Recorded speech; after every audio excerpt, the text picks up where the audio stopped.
diciembre del 2018. ¿Qué tal? Muy buenos días. Bienvenidos a su programa Contacto Directo. Empezamos revisando quiénes son hoy nuestros invitados. Nos acompañan Richard Martínez, ministro de Economía y Finanzas. La devolución de la proforma por 90 votos de todos los bloques en el Pleno y la respuesta que presente el gobierno. ¿Será aceptada o el Pleno se ratificará con mayoría de 2/3 igual a 90? También estará Eduardo Valencia del Foro de Economía y Finanzas, ex veedor de la Auditoría de Contraloría a la Deuda Pública, con las observaciones al desdoblamiento de cifras que muestra la proforma sobre déficit y financiamiento que afectan a la meta del equilibrio fiscal. Además, nos acompañará Cristina Reyes, asambleísta nacional del PSC. El caso Vicuña y su rápida evolución en el Pleno, el juicio político renuncia, la indagación previa de la Fiscalía sobre el cobro de diezmos partidarios depositados en cuentas personales de exasambleístas. El caso Vicuña sigue su curso tal como estaba previsto. Alfredo, buenos días, ¿cómo te va? Buenos días, Estefi. Buenos días a todos. En efecto, en la República de papel los hechos son los que hablan. Así es como se observa el recorrido de un cauce que sirvió para quemar tiempo, lavarse las manos y hacer justicia en el caso Glass, con la variación de que la Corte Constitucional no está en funciones sino en estado de gestación. La Asamblea Nacional exige la renuncia de la vicepresidente que, como en el caso Glass, lo más probable es que nunca vendrá. También se ha presentado la solicitud de juicio político que, como en el caso Glass, irá al CAL, que ahora no tendrá que arrogarse funciones, sino ejercerlas, porque la Corte Constitucional fue desintegrada por el Consejo Transitorio de Participación Ciudadana. En tal virtud, cuando esa Corte se constituya, tal vez no necesite pronunciarse, porque a esas alturas la vicepresidente puede ser que no esté en funciones y el cargo vacante, en cuyo caso se aplicará la resolución personal de la presidente de la Comisión de Fiscalización de que un ex vicepresidente no puede ser enjuiciado políticamente, como ocurrió en el caso Glass. Obviamente, si es que la Asamblea declara el abandono del cargo por más de 3 meses de ausencia. Ahora, si esto no funciona, la Fiscalía General puede concluir oportunamente la indagación previa contra la vicepresidente Vicuña por el delito imprescriptible de concusión, que es el meollo del asunto, con Rafael Correa como autor intelectual de los diezmos partidarios depositados en cuentas personales, lo que podría dar lugar al pedido de licencia para dejar el cargo, mientras, por si acaso, el presidente le retira a la vicepresidente las tareas encargadas. Entre tanto, vuela como pluma al viento la desteñida coreografía de que hablar de este asunto es hacerle el juego a Correa. Pero el loco que odia está pintado en la pared porque se le aplica el modelo exitoso del exilio voluntario con el que se vacunó al loco que ama. Digamos que la vicepresidente Vicuña parece tener los días contados como pavo navideño. Lo que resta es la decisión de qué fórmula aplicar para la sucesión presidencial, pues hay algunas. La actualidad, los protagonistas, el análisis y la información en Contacto Directo.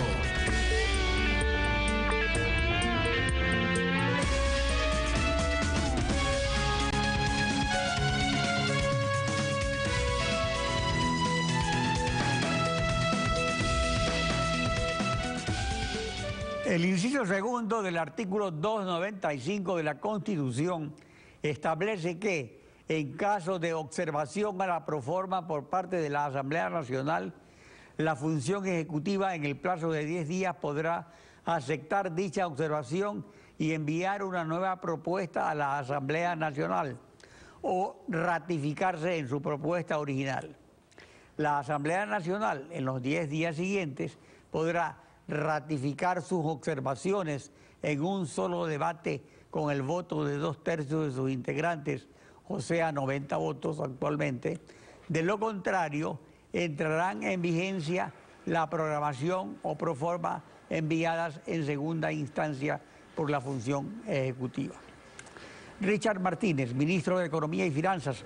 Buen día, bienvenido a Contacto Directo. Muy buenos días, Alfredo. Un saludo a la audiencia. Ante la votación de 2/3 en el Pleno para la devolución de la proforma, el equivalente de 90 votos con la abstención del Partido Social Cristiano, ¿se responderá a la Asamblea con cambios o se insistirá en la misma proforma? Gracias, Alfredo. Me parece importante que contextualicemos justamente en el marco jurídico que usted mencionaba. Esta es una opción que consta en la Constitución y en las leyes de la República, donde el presupuesto general del Estado puede ser analizado y observado por parte del Legislativo, y esas observaciones llegan al Ejecutivo, como ya ha sido fruto de la sesión que se llevó a cabo la semana anterior en el Legislativo. Nosotros estamos analizando cada una de esas observaciones. Hay algunas que pueden ser recogidas, otras que consideramos que las circunstancias actuales del país no dan espacio para que se puedan recoger, pero debemos sustentar nosotros bien nuestra posición como Ejecutivo, porque seguramente en el Legislativo esa información no estaba al 100% disponible. En el caso de las universidades, por ejemplo, estimado Alfredo, nosotros ya habíamos logrado un acuerdo previo al debate en el Legislativo con las universidades para mantener el presupuesto al 2018. Entonces era importante que la Asamblea recoja esa observación con el acuerdo previo del Ejecutivo con las universidades y escuelas politécnicas para poder viabilizar esa reforma. En otros casos, nosotros mantenemos nuestro... Sí. Por ejemplo, se observa que las necesidades de financiamiento para 2019 suman 8.166 millones de dólares y el 56% aún no tiene un prestamista identificado. ¿Por qué? ¿Depende acaso de una negociación con el Fondo Monetario o con China? No, Alfredo, porque naturalmente las opciones de financiamiento se van concretando a lo largo del ejercicio fiscal y están todas las opciones disponibles. Están los mercados, está también China, están los multilaterales, donde se incluye a lo que usted ha mencionado, el Fondo Monetario Internacional. Pero más allá de eso, Alfredo, lo importante es desmitificar algunas cosas que se han dicho y que no corresponden a la verdad. Se ha dicho, por ejemplo, que se va a afectar el gasto social en educación y en salud. Nada más falso que aquello. Nosotros garantizamos el derecho de las personas. Más allá del número, lo importante es la garantía del derecho. Entonces, ¿qué hemos hecho? De la proforma del año 2018, durante la ejecución presupuestaria en ese año 2018, hay modificaciones, hay cambio, hay optimización. Y sobre esa base, sobre lo que va a cerrar el año 2018 ya en su ejecución, no en la proforma inicial, es que nosotros proyectamos el siguiente año, es decir, el presupuesto del 2019. En el caso de educación, cerca de 4.100 millones de dólares frente al codificado de este año, que son cerca de 3.600 millones de dólares. Entonces, allí está el cumplimiento de la regla constitucional. Cosa similar sucede en el caso de salud. Por ejemplo, que en la proforma 2019 se fijó el monto para salud en 3.096 millones de dólares, pero en la proforma 2018 es 3.573. Y en educación el ministro Fander Falconi renunció porque esperaba un presupuesto superior, 3.369 millones para gasto corriente y 507 millones para inversión. ¿Habrá cambios en educación y salud o se mantendrán las cifras? Alfredo, es imposible con los recursos escasos que tenemos satisfacer absolutamente todas las necesidades. E insisto, no tenemos que fijarnos en el número, sino en la garantía del derecho. Al exministro de Educación habría que preguntarle, este año, 2018, con el presupuesto que va a ejecutar, ¿cuántos niños se quedaron sin educación inicial y bachillerato? ¿Cuántas escuelas programadas se dejaron de construir? ¿Cuántas escuelas se dejaron de repotenciar? Estamos garantizando el derecho, Alfredo, insisto, y para el año 2019 protegemos justamente la educación inicial, básica y bachillerato. Por ejemplo, 248 millones se asignan para la construcción de 61 nuevas unidades educativas y repotenciación de 93 unidades adicionales, 135 millones para la alimentación escolar, 67 millones para educación básica para jóvenes y adultos. Esa es la realidad, Alfredo. Se decía que no estaba incluido esos rubros. Justamente por eso mencionaba Alfredo que hay que hablar con la verdad y con las cifras. Lo que pasa es que en el proceso los ministerios solicitan un monto de expectativa y la responsabilidad con la que tiene que actuar el Ministerio de Economía y Finanzas, porque los recursos son escasos, es analizar eso, optimizar, dialogar con los sectores, con los ministerios y hacer más con la misma cantidad de recursos, porque es posible. El concepto de eficiencia tiene que ser transversal a toda la función del Estado. Pero además, Alfredo, porque tenemos retos importantes que cumplir en el 2019. Por ejemplo, 1.240 millones de pago a la seguridad social por el 40% de las pensiones jubilares. También cerca de 300 millones para cumplir con la ley amazónica. Esos son rubros, el primero que está incorporado en el presupuesto general del Estado y el segundo que resta recursos para la asignación a todos los sectores. Pero es un cumplimiento de la Constitución y de la ley. Digamos, por el momento. Alfredo, son cerca de 1.900... El fondo de pensiones no se considera la deuda de salud. Son cerca de 1.900 millones para todo el sistema de seguridad social, son 1.240 millones del 40% de las pensiones jubilares y efectivamente en el caso de la deuda con la seguridad social aún están pendientes los informes y las auditorías que permitan determinar el monto exacto. Una vez que se determine el monto exacto, eso tenemos que programarlo hacia futuro porque no es una deuda que se puede asumir en un año. Pero hay cosas también importantes, Alfredo, en términos de optimización. La masa salarial se mantiene constante, de hecho hay una reducción de varias decenas de millones de dólares, pero en términos del tamaño de la economía se mantiene constante. Este proceso ya es una ventaja frente a lo que venía sucediendo en años anteriores donde la masa salarial venía incrementando. Pero nuestro trabajo a continuación es seguir la reducción. Es apenas de unos 30 millones de dólares, que serían el 2 por mil del presupuesto. Eso es gasto clientelar que para justificarse ha creado una maraña de trámites. O sea, si no se quiere llegar a despidos, ¿podría haber una rebaja salarial en el sector público? Alfredo, mire, los contratos ocasionales ya se congelaron para el próximo año, es decir, no se pueden incrementar los contratos ocasionales. Y los contratos ocasionales, a partir de mayo, que iniciamos la conducción de este nuevo periodo en el Ministerio de Economía y Finanzas, ya deben darse de baja una vez que vaya terminando su periodo, porque incluso hay personas que están en incertidumbre total, en la ilegalidad, contratos ocasionales que han permanecido por más de 2, 3, 4 años. Entonces esos contratos van a irse reduciendo y en la medida en que eso se vaya reduciendo, la masa salarial se va a ir achicando. Allí hay oportunidades de eficiencia, nosotros seguimos trabajando en esas optimizaciones que son, por un lado, reducción del tamaño del Estado, de todos los ministerios que estamos reduciendo este momento, pero y luego también las nuevas contrataciones que deban hacerse, por ejemplo, porque si el día de mañana se abre un hospital, tiene que hacerse nuevas contrataciones. Lo importante es que el tamaño de la masa salarial en su conjunto no crezca y que a futuro vayamos reduciéndolo. Pero tenemos que irlo haciendo de manera ordenada y disciplinada, Alfredo, justamente para no afectar esos derechos que mencionaba y las garantías para que los más pobres estén protegidos. En cuanto a ingresos, ¿considera factible una rebaja de 2 puntos al IVA para dinamizar la economía como ocurrió cuando se bajó los 2 puntos después del terremoto y completar, por ejemplo, la eliminación del subsidio a las gasolinas que fue aceptado por la ciudadanía, pero solo fue parcial? Me parece que en las circunstancias actuales una reducción del IVA sería un error, sería ir contracorriente, porque tenemos que disminuir el déficit y al reducir el IVA lo que vamos a hacer es reducir las opciones de ingreso para el Estado y en consecuencia alejarnos más de ese objetivo de reducción de déficit. Porque cuando se bajó de 14 esa comparación, a 12, subió la recaudación. Justamente, Alfredo, esa comparación tiene que ser analizada en un contexto integral. El segundo semestre del año anterior, Exactamente, porque en el año 2017, el segundo semestre del año 2017, tuvo varias particularidades que afectaron positivamente a la recaudación.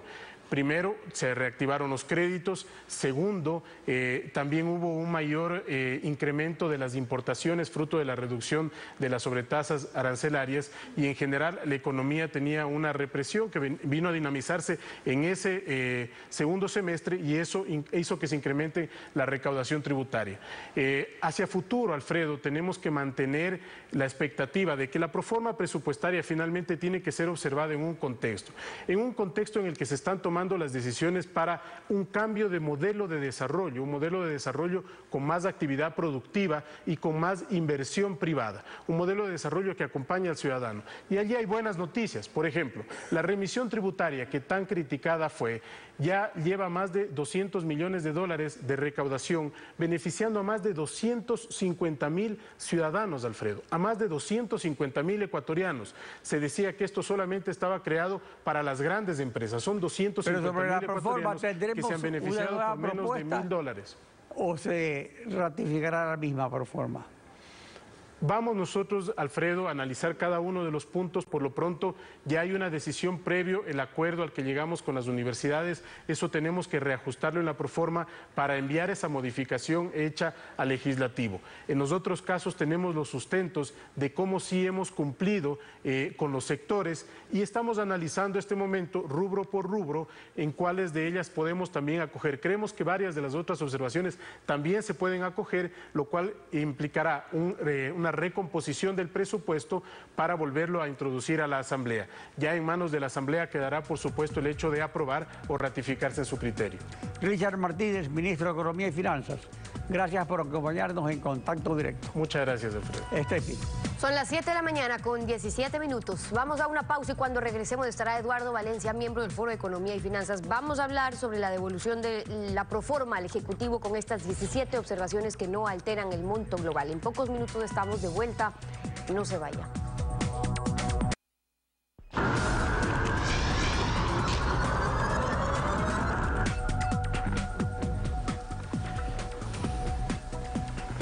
Eduardo Valencia, del Foro de Economía y Finanzas, ex veedor de la Auditoría de la Deuda Pública. Bienvenido a Contacto Directo. Buenos días, Steffi. Ante todo, mi sentido pésame y mi condolencia a Alfredo por la pérdida de su esposa. Muchas gracias por eso. Bueno, escuchábamos algunas de las observaciones que mencionaba el ministro. Primero, ¿ustedes ven que serían necesarias otras medidas para sincerar la economía, como habían planteado también desde el foro, la eliminación del subsidio a la gasolina, por ejemplo? No puede ser una medida aislada, habría que pensar también en rebajas en el IVA, que ya el ministro dijo que por ahora no lo están considerando. Steffi, la economía es una ciencia de prioridades y con connotaciones éticas. Es más que evidente que más allá de las buenas intenciones del gobierno, lo que ha hecho es tomar una decisión, una opción de política económica que es mantener el tamaño del Estado. El Estado no ha variado nada, el gasto público sigue siendo exorbitante y en ese sentido el ministro tiene razón. Si hubo a mantener el tamaño del Estado, al cual se lo ha calificado de gigantesco, fuera de toda realidad, yo necesito financiamiento, no puedo disminuir el IVA, necesito seguir endeudándonos, necesito más bien aumentar los impuestos como parece ser que va a suceder, y desde ese punto de vista entramos en una ilógica total, porque no hay manera de salir de este esquema, y aunque la Asamblea haya dicho lo que haya dicho, y aunque se introdujesen esas reformas, en mi opinión, en el país no va a cambiar nada, el país va a continuar en una grave recesión con graves efectos sociales. El ministro decía, bueno, la masa salarial no ha aumentado, se ha mantenido, pero sobre eso hay temas importantes. Ustedes le enviaron desde el foro una carta al ministro pidiéndole información sobre el distributivo del personal, cómo están las remuneraciones del gobierno en todo el sector público para poder presentarle una propuesta de cómo reducir el gasto corriente. ¿Qué es lo que plantean sobre eso? En primer lugar, la cuestión es muy conceptual. El Estado es individualmente el agente más importante que tiene la economía, sobre todo en los últimos 12 años, que ha crecido a casi el 44% del PIB. Lo que haga o deje de hacer influye notablemente en la economía, sobre todo en materia social. El gobierno no entiende que el problema social del país no es la burocracia que en nuestra nación es uno de los sectores privilegiados. Si me permite, en 2 minutos le doy las cifras verdaderamente del tema que hay que resolver. En el Ecuador existen más de 4 millones de ecuatorianos que tienen un sueldo, que tienen un ingreso de $84 mensuales, más o menos $1.000 al año. Y existe el 9% de la población, escúcheme bien por favor, 1.500.000 ecuatorianos que ganan al año $564, lo que un burócrata en un mes gana el doble de lo que una persona que está en el sector informal gana en el año. Esto es una cosa terrible, porque si sumamos todo lo que 1.500.000 personas gana, $564 al año, eso es más o menos 830 millones de dólares que ingresan a ese sector más pobre de la población, el más lacerante. Y sin embargo, en el Estado hay 38.000 personas, que son el 4% del total de la nómina del sector público, que tienen un ingreso mensual de $5.000, $60.000 al año, y consumen 2.200 millones de dólares en el presupuesto del Estado, es decir, casi 3 veces más lo que 1.500.000 personas en el sector informal tienen. Ese es el problema social que hay que resolver, no es el problema de la burocracia, no es que porque son policías, porque son profesores, claro, porque es que a eso iba a ir, porque siempre que se ha planteado el tema de la reducción, por un lado de la masa salarial y luego de achicar el tamaño del Estado, pues siempre se toca que hay puntos sensibles, que cómo afectar, entonces que a quién van a despedir, que si agentes en la salud, en la educación, en seguridad, que por cierto fue el argumento del anterior gobierno y el anterior presidente también, que entonces dónde se querían hacer las reducciones. Entonces se los pregunto a ustedes también, porque en teoría eso es lo que le quieren plantear al gobierno. Ustedes hablan de una reducción del programa a partir del 2019 que pueda ser de hasta 2.000 millones de dólares sin afectar la prestación de servicios sociales, los más importantes de los cuales estamos hablando. Efectivamente, el tema es un problema conceptual de teoría económica obvia. Si es que el tamaño del Estado es el problema, lo que hay es que reducir el tamaño del Estado. Si se reduce el tamaño del Estado, evidentemente ya no se necesita tanto financiamiento en materia de impuestos y se pueden reducir los impuestos, como hemos propuesto, en 2% del IVA al menos, porque entonces se habrá achicado el tamaño del Estado, se habrá achicado la necesidad de financiamiento y sobre todo ya no necesitaremos más deuda. Si usted me da un chance, Steffi, me encantaría topar el tema de la deuda, porque ese es otro de las lacras. Antes de pasar a la deuda, pero achicar el tamaño del Estado, ¿es reduciendo personal en dónde? ¿Despidos en dónde? ¿Achicarlo en dónde hay margen todavía para lograr achicar sin que se afecte lo más importante, que es el argumento siempre que se habla de esta reducción importante del tamaño del Estado?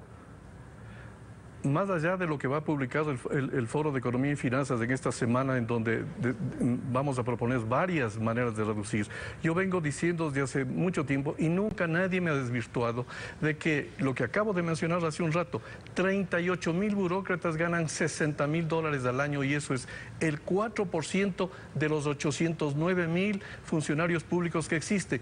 ¿Qué le pasaría al país, suponiendo el caso extremo? No creo que tengan que salir totalmente todos, pero suponiendo en el caso extremo de que tuvieran que salir 38.000 personas que ganan $60.000 al año y que consumen 2.240 millones de dólares al presupuesto del Estado, el Estado inmediatamente habría bajado prácticamente el déficit a cero y no habría necesidad de aumentar impuestos, como parece ser lo que va a suceder, ni tampoco continuar endeudándose. El continuar endeudándose es el peor mal que le puede dejar este gobierno al país, porque el presidente de la República dijo que es el principal problema. Hablemos sobre eso, porque con usted hemos venido hablando desde hace tiempo la preocupación, por un lado, de los ingresos inflados y luego de por ende la necesidad de seguir financiando, requiriendo deuda para pagar más deuda, un círculo vicioso que parece no romperse. Ese es un círculo vicioso y a los ministros de Economía no les queda bien el papel de malabaristas. Hay que atender la realidad social, que es verdaderamente la de la gente pobre que no tiene empleo, que necesita que la economía se reactive. O el presidente baja los impuestos, o el presidente para el endeudamiento y reduce el tamaño del Estado y empezamos a crecer nuevamente. Igual que en una bicicleta, usted para poder estabilizar a un niño en la bicicleta, primero tiene que darle pedal, que pedalee el muchacho para que pueda mover y pueda producir y inmediatamente se pueda redistribuir. Es un problema de concepción, es un problema ético que el gobierno no entiende, por más que se le ha dicho de todas maneras. O empezamos a crecer, o bajan los impuestos y empieza a bajar el déficit y el financiamiento, o lo que va a pasar es que en China vamos a hacer el papelón del siglo, porque sin haber presentado las demandas por toda la esquilmación que hubo por las empresas y bancos chinos del Ecuador, y presentamos una protesta y buscamos una renegociación para que baje el saldo de la deuda, luego de protestar legalmente por todo lo que ha ocurrido, sería una barbaridad el que el gobierno vaya a quien nos esquilmó, traigan más deuda y habremos perdido la oportunidad del reclamo que la sociedad ecuatoriana exige al gobierno en este instante. Son algunas de las observaciones, el planteamiento de Eduardo Valencia desde el Foro de Economía y Finanzas, hoy aquí en Contacto Directo. Gracias por haber estado con nosotros. 7 de la mañana con 30 minutos, vamos a una pausa y cuando regresemos estará Cristina Reyes, asambleísta nacional del PSC. Vamos a hablar sobre el caso Vicuña y la Asamblea Nacional en busca de recuperar la función legislativa y de control político. Manténgase en nuestra sintonía.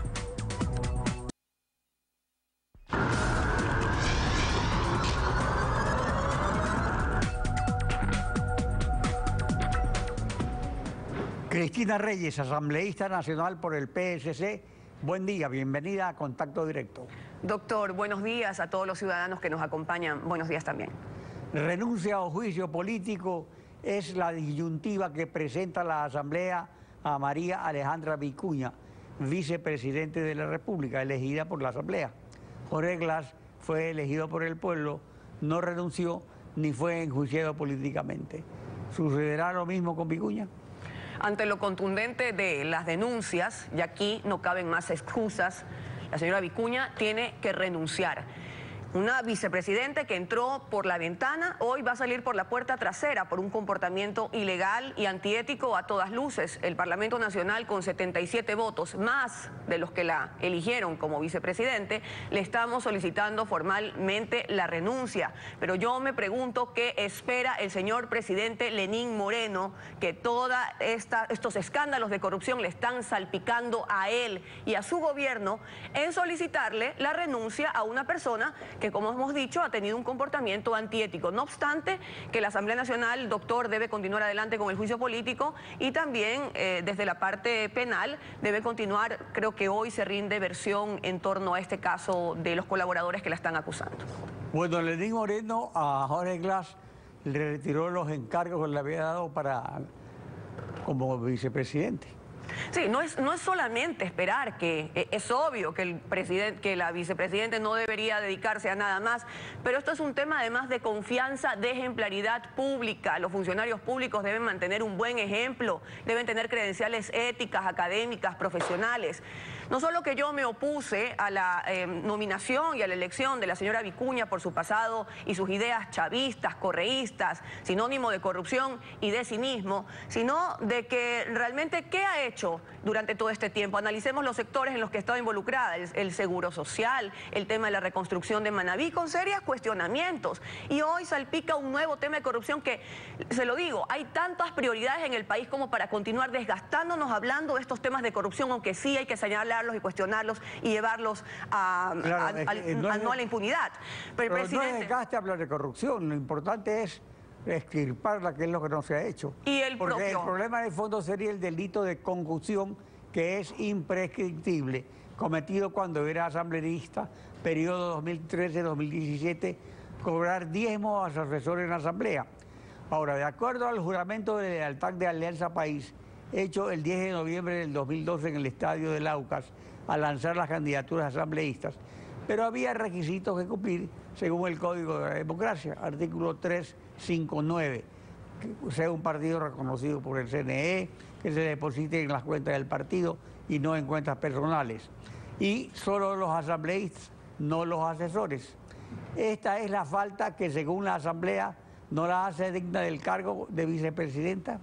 Yo concuerdo en el editorial que usted dio esta mañana, que la marca de la corrupción, el autor intelectual de toda esta podredumbre que hemos visto en el servicio público es Rafael Correa. Y por supuesto que tiene sus más fieles alumnos y discípulos que han seguido al pie de la letra estas prácticas. No la señora vicepresidenta María Vicuña, por supuesto que no es digna, no lo fue ni desde el momento que la designaron, menos ahora que está seriamente comprometida. Más allá de que la Asamblea continuará adelante con el juicio político y la justicia debe continuar adelante con una investigación seria que le dé todas las garantías, la señora tiene que ahorrarle al país este mal momento, este escándalo del que ya no aguantamos más y tiene que renunciar. E insisto en que el señor Lenín Moreno, si tanto está con esta corriente de combatir la corrupción, pues no tiene que mantener a personas que generen la mínima duda de que esa corrupción está muy cerca de él. Solicitarle la renuncia como se lo ha solicitado el Parlamento Nacional y como lo hacemos miles de ciudadanos que estamos cansados de estos escándalos de corrupción. Respecto a los diezmos, recordemos lo dicho por el ex asambleísta de Alianza País, periodo 2013-2017, Cristian Viteri. Veamos. ¿De quién fue la idea de que los asambleístas nos comprometiéramos en dar un aporte mensual de $400 a la asamblea? De Correa. Y cuando él mismo bajó los sueldos de los asambleístas de $6.000 a $5.000 y hubo asambleístas que le dijeron que también debía bajarse la cuota, él propuso, le dijo a los asambleístas que estos $400 no solamente deberían reunirse o pagarse por el asambleísta, sino que deberían procurar reunirlo entre los asesores y asistentes. A mí en lo personal sí me pareció una impertinencia que esto podía dar pie a lo que ahora se conoce, que hubo asambleístas que le pidieron no 400 o que le pedían toda la contribución a sus asesores, sino que incluso le pedían mucho más. ¿Los demás partidos de asambleístas hacen lo mismo? ¿Eso la liberaría de culpa?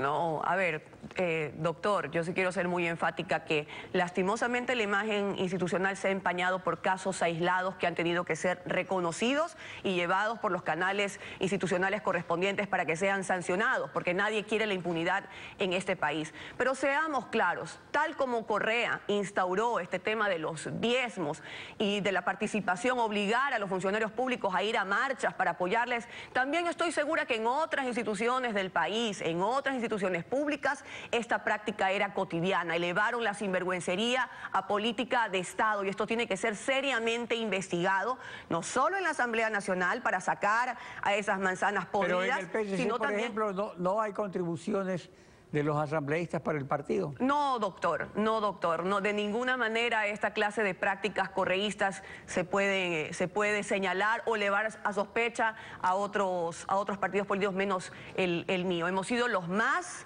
fieles y los que hemos levantado más la voz para combatir estos hechos de corrupción que explotó con el caso del señor Jorge Glass. Usted ha visto cómo lo enfrentamos y en otros sectores estratégicos del país, en el seguro social. La corrupción, lleve el apellido que lleve, debe ser señalada y debe ser sancionada. Y de una vez por todas tenemos que eliminar estas malas prácticas y dignificar nuevamente el servicio público. Necesitamos funcionarios públicos ejemplares y que, por supuesto, hagan su trabajo con rectitud y con honestidad. Ahora, pero la tarea a realizar es enorme y parece que la justicia no está todavía capacitada para hacerlo porque se le metió la mano, porque hay un sector de la justicia que sí sería capaz de hacerlo, pero ese sector todavía no es capaz de hacerlo.